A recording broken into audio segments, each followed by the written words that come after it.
రాష్ట్ర వ్యాప్తంగా 2,60,000 వాలంటీర్ కుటుంబాలకు నమస్కారాలు. నేను మీ లంకా గోవిందరాజుని, వాలంటీర్ల అసోసియేషన్ రాష్ట్ర ప్రధాన కార్యదర్శిగా పనిచేస్తున్నాను.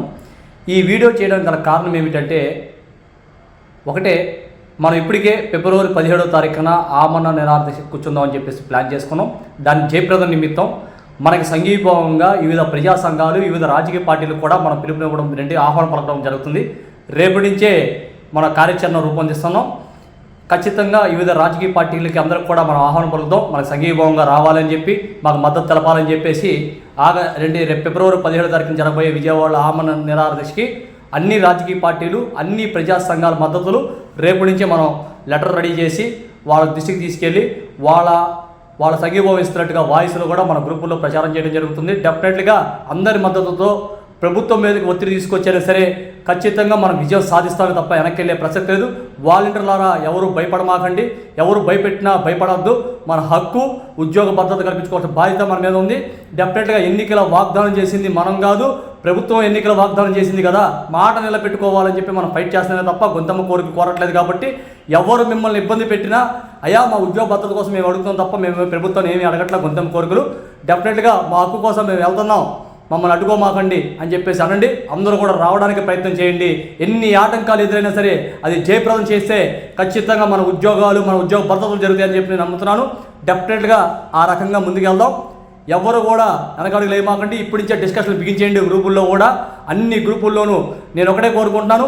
మనలో ఉన్న 2-3 యూనియన్లు కూడా ఉన్నాయి, వాళ్ళందరూ కూడా వీడియో రూపంలో చెప్తున్నాను. ఈ యొక్క కార్యక్రమాన్ని మీరు కూడా సహకరించాలి.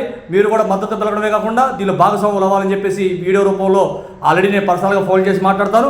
అలాగే వీడియో రూపంలో కూడా మీ అందరిని కూడా కోరుతున్నాను. అందరం కూడా ఇది అందరి కోసం జరిగేది, వాలంటీర్ వ్యవస్థలో వాలంటీర్ కోసం జరిగే ఉద్యమం కాబట్టి వాలంటీర్లంతా కూడా మమేకం అవ్వండి. ఇప్పటి నుంచి ఈ పిలుపుని అందుకున్న మీరు డెఫినెట్గా దీన్ని జయప్రదం చేయడంలో మీరు కీలక పాత్ర పోషించండి. వివిధ రాజకీయ పార్టీలను కూడా పిలిపించి దాన్ని జయప్రదం చేయడంలో మేము కూడా కీలక పాత్ర పోషిస్తాం. ఖచ్చితంగా ఆ దీక్షను జయప్రదం చేయాలి. డెఫినెట్గా తాడో పేడో తెలుసుకునే దీక్షది. ఖచ్చితంగా మాట నిలబెట్టుకోవాలని చెప్పి మనం ఫైట్ చేయబోతున్నాం. కాబట్టి అనేక పర్యాలు వాళ్ళకి వినతి పత్రాలు ఇచ్చే ప్రయత్నం చేశాం. మంత్రులు అందరికీ అయిపోయినాయి, కలెక్టర్లు అన్ని నియమాల ప్రకారం అయిపోయినాయి. ఒక సీఎం, డిప్యూటీ సీఎం మాత్రం వినతి పత్రం తీసుకోలేదు. డెఫినెట్గా తీసుకుంటారని భావిస్తే తీసుకోకుండా వెనక్కి వెళ్ళిపోయారు. కాబట్టి డెఫినెట్గా నేను నమ్ముతున్నాను, మన వాళ్ళ దగ్గరికి వెళ్ళాల్సిన పని లేదు. వాళ్ళే మనం ఎక్కడ కూర్చుంటే అక్కడికి ఖచ్చితంగా చర్చలకు వస్తారు. వచ్చే వరకు మనం లేచే పనే లేదు. తాడో పేడో తెలుసుకుందాం రండి అని చెప్పి చెప్తాను. వివిధ రాజకీయ పార్టీలు కూడా మద్దతు కోరుకుంటున్నాం. వివిధ రాజకీయ పార్టీలు కూడా ఇప్పటికే మనకు మద్దతు పలుకుతున్నట్టు మనం ఇప్పటికే వీడియోలో మొన్న కాంగ్రెస్ పార్టీ శర్మిలాక చెప్పింది, సిపిఐ రామకృష్ణ గారు చెప్పారు, సిపిఎం శ్రీనివాస్ గారు చెప్పారు. త్వరలోనే వైసీపీ పార్టీలు కూడా అడుగుతాం. అలాగే జనసేన పార్టీ వాళ్ళు కూడా రమ్మందాం, టీడీపీ పార్టీ వాళ్ళు కూడా రమ్మందాం. అన్ని పార్టీలు కూడా మద్దతు కోరదాం.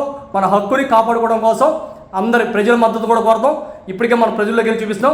త్వరలోనే ప్రజల నుంచి కూడా ప్రజలు కూడా మద్దతు పలుకుతున్నట్టుగా మనం ఈ వీడియోలు చేస్తాం. ప్రజలను కూడా రమ్మని పిలుస్తాం. ప్రజలతో కూడా మమేకం చేసే ఈ ఉద్యమంలో అందరూ భాగస్వాములు అవ్వండి. ప్రభుత్వం మీదకు ఒత్తిడి వెళ్ళైనా సరే మన ఉద్యోగ భద్రత రక్షించుకోవడం మన బాధ్యత. ఖచ్చితంగా ఫిబ్రవరి 17వ తారీఖున ఇక్కడ విజయపదం జరుగుద్ది. దీక్ష ఆమరణ నిరాహార దీక్ష ఖచ్చితంగా నేను కూర్చుంటాను. నాతో పాటు కూర్చునే వాళ్ళు ఎవరో అందరూ కూడా పేర్లు కూడా రెడీ చేస్తున్నాం. మమతా పేర్లు నోట్ చేసుకుంటుంది. ఎవరైనా సరే కూర్చుంటాను వాళ్ళ పేర్లు మమతాకు ఫోన్ చేయడం లేకపోతే గ్రూపులో పెడితే డెఫినెట్గా పేర్లు నోట్ చేసుకోవడం, ఎక్కడ కూర్చోవాలి, ఎలా కూర్చోవాలి, ఏంటి అనేది కూడా డిస్కషన్ జరుగుద్ది. డెఫినెట్గా సంఘీభావం కూర్చోలేని వాళ్ళు సంఘీభావం వస్తూ వెళ్తూ ఉండండి. అంతే తప్ప ఇంటికాడ మాత్రం ఆగమాకండి. డెఫినెట్గా మన హక్కు కోసం జరుగుతున్న ఈ ఉద్యమంలో భాగస్వాములు అవ్వాలని చెప్పి వాలంటీర్లు కూడా నేను పిలుపునిస్తూ నమస్కారం.